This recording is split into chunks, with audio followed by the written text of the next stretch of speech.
আসসালামু আলাইকুম বন্ধুরা। আজকে আমরা আলোচনা করব এক অবিশ্বাস্য সত্য ঘটনা।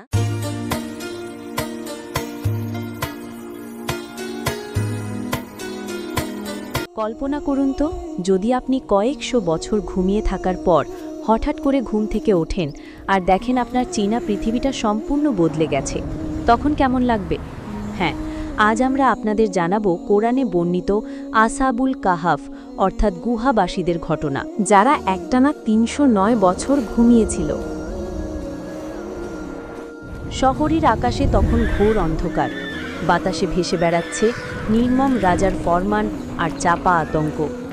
ডেকিয়ানুস, সেই পিশাচ রাজার কালো ছায়া যেন গ্রাস করে রেখেছিল পুরো নগরীকে। তার নির্মমতার শিকার হতো তারাই যারা এক আল্লাহর উপর বিশ্বাস রাখত। দেবদেবীর মূর্তির সামনে মাথা নত না করলে অপেক্ষা করত ভয়াবহ পরিণতি। লোহার শিকল, দগদগে চাবুকের আঘাত আর শেষমেশ নির্জন কারাগারের অন্ধকার। কিন্তু এই অন্ধকারের মধ্যেও জ্বলছিল কয়েকটি প্রদীপ্ত শিখা, তরুণ একদল যুবক। তাদের নাম ইতিহাসে অমর হয়ে আছে।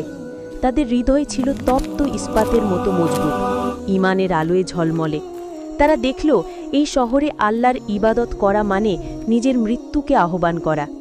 ডেকিয়ানুসের গুপ্তচররা ছড়িয়ে আছে প্রতিটি কোণে, প্রতিটি বাড়িতে। শ্বাসরুদ্ধকর এক পরিবেশে তারা সিদ্ধান্ত নিল পালানোর। তারা জানত না কোথায় যাবে, কি খাবে, শুধু জানত তাদের একমাত্র ভরসা আল্লাহ। তারা ছুটতে লাগলো অচেনা পথে, পেরিয়ে গেল দুর্গম পাহাড়, ঘন বন। অবশেষে পৌঁছল এক নির্জন পাহাড়ের পাদদেশে। সেখানে ছিল এক বিশাল গুহা, যার প্রবেশপথ ঢেকেছিল লতাগুল্ম আর পাথরের স্তূপে। এটি ছিল যেন তাদের জন্য আল্লাহর পক্ষ থেকে এক গুপ্ত আশ্রয়। গুহার গভীরে প্রবেশ করে তারা আল্লাহর কাছে লুটিয়ে পড়ল। তাদের দেহ ছিল ক্লান্ত, দিনের আলো গুহার মুখে ক্ষীণ হয়ে আসছিল। তখনই ঘটল সেই অলৌকিক ঘটনা। আল্লাহ তাদের ওপর এক গভীর ভারী ঘুম চাপিয়ে দিলেন। এই ঘুম সাধারণ ঘুম ছিল না। তাদের শ্বাস প্রশ্বাস প্রায় স্থির হয়ে এলো, হৃৎপিণ্ডের স্পন্দন প্রায় থেমে গেল। কুকুরটি গুহার প্রবেশ মুখে থাবা গেড়ে বসল, যেন তার প্রভুদের পাহারা দিচ্ছে। বাইরে তখন পৃথিবীর সময় দ্রুত গতিতে ছুটছে, কিন্তু গুহার ভেতরে সময় যেন স্থির হয়ে গিয়েছিল। ১ বছর ২ বছর নয়, কেটে গেল ৩০৯ বছর। গুহার বাইরে তখন সাম্রাজ্য ভেঙেছে, নতুন সাম্রাজ্য গড়ে উঠেছে। ডেকিয়ানুস কবেই ইতিহাসের ধুলোয় মিশেছে। নতুন এক সভ্যতা জন্ম নিয়েছে। তাদের ভাষা, পোশাক, জীবনযাত্রা সবকিছুই বদলে গেছে। কিন্তু গুহার ভেতরে আসহাবুল কাহাফের যুবকরা ছিল যেন সময়ের বাঁধনে বন্দী। আল্লাহ তাদের শরীরকে অক্ষত রেখেছিলেন। এটি ছিল আল্লাহর এক মহাপরাক্রমের নিদর্শন। হঠাৎ এক সকালে যেন শতাব্দীর দীর্ঘ ঘুম ভেঙে গেল। ঘুম থেকে জেগে উঠেই ইয়ামলিখা তার সাথীদের দিকে তাকালো। আমরা কতক্ষণ ঘুমিয়েছি? তারা একে অপরের দিকে তাকালো। একজন বলল, হয়তো একদিন বা দিনের কিছু অংশ। পেট চোঁ চোঁ করছিল সবার।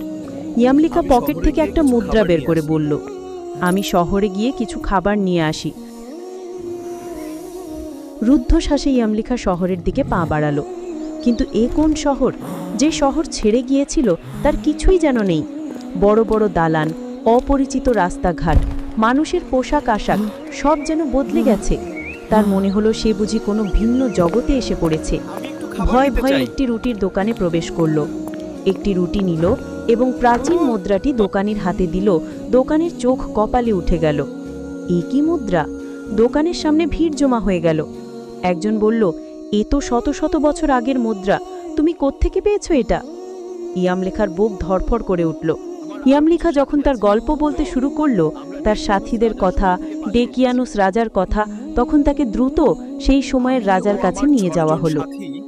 রাজা তখন ছিলেন একজন ন্যায়পরায়ণ এবং বিশ্বাসী শাসক। তিনি ইয়ামলিখার কথা শুনে প্রথমে স্তম্ভিত হয়ে গেলেন। ইয়ামলিখার হাতে ধরা সেই প্রাচীন মুদ্রা, তার পুরনো পোশাক এবং তার মুখে ডেকিয়ানুসের সময়ের ঘটনার বিবরণ শুনে রাজার মনে ঘোর সন্দেহ জাগল। কিন্তু একই সাথে তার মনে হতে লাগল এর মধ্যে কোনো দৈব রহস্য লুকিয়ে আছে। রাজার সামনেই ইয়ামলিখা তার গুহায় ফিরে যাওয়ার কথা বলল। যেখানে তার অন্যান্য সঙ্গীরা অপেক্ষা করছে। রাজা, তার সভাসদ এবং শহরের গণ্যমান্য ব্যক্তিরা ইয়ামলিখার সাথে সেই গুহার দিকে যাত্রা করলেন। তাদের হৃদয় ছিল আনন্দে আর বিস্ময়ে পরিপূর্ণ, কারণ তারা বহু বছর ধরে এই গুহাবাসীর গল্প শুনে আসছিলেন। যখন তারা গুহার কাছে পৌঁছল, তারা দেখল কুকুর কিতমের তখনও সজাগ, তার প্রভুদের পাহারায় অবিচল। গুহার ভেতরে প্রবেশ করে তারা দেখতে পেল অন্যান্য যুবকদের, যারা তখনও বিস্ময় মাখা চোখে তাকিয়ে আছে। তারা বুঝতে পারল আল্লাহ এই অলৌকিক ঘটনা ঘটিয়েছেন মানব জাতিকে একটি চরম সত্য প্রমাণ করার জন্য। মৃত্যুর পর পুনরুত্থান সম্ভব। পৃথিবী ধ্বংস হয়ে গেলেও আল্লাহ মানুষকে আবার জীবন দান করতে সক্ষম। এই ঘটনাটি ছিল পরকালে বিশ্বাস এবং আল্লাহর অসীম ক্ষমতার একটি জীবন্ত নিদর্শন। এই সত্য উপলব্ধি করার পর আসহাবুল কাহাফির যুবকরা শান্তিতে চোখ বন্ধ করল। আল্লাহ তাদের চিরনিদ্রায় শায়িত করলেন এবং চিরকালের জন্য। তারা নিজেদের জীবন দিয়ে প্রমাণ করে গেল আল্লাহর অসীম ক্ষমতা, ঈমানের শক্তি এবং পরকালের সত্যতা। তাদের গল্প আজও কোটি কোটি মানুষকে অনুপ্রাণিত করে, দেখায় আলোর পথ। যখন সব আশা ফুরিয়ে যায়, তখনও আল্লাহর ওপর বিশ্বাসী একমাত্র পাথেয়। আলহামদুলিল্লাহ, এই ছিল আসহাবে কাহাফ এর অনুপ্রেরণামূলক কাহিনী। বন্ধুরা, যদি ভিডিওটি ভালো লেগে থাকে তবে ইলমুন্নাফি একাডেমি চ্যানেলটি সাবস্ক্রাইব করুন আর শেয়ার করুন আপনার প্রিয়জনদের সাথে। আমাদের লক্ষ্য কোরআন ও হাদিসের আলোকে জ্ঞান ছড়িয়ে দেওয়া। দোয়া করবেন আমরা যেন এই কাজে অবিচল থাকতে পারি। আসসালামু আলাইকুম ওয়া রাহমাতুল্লাহ। ধন্যবাদ।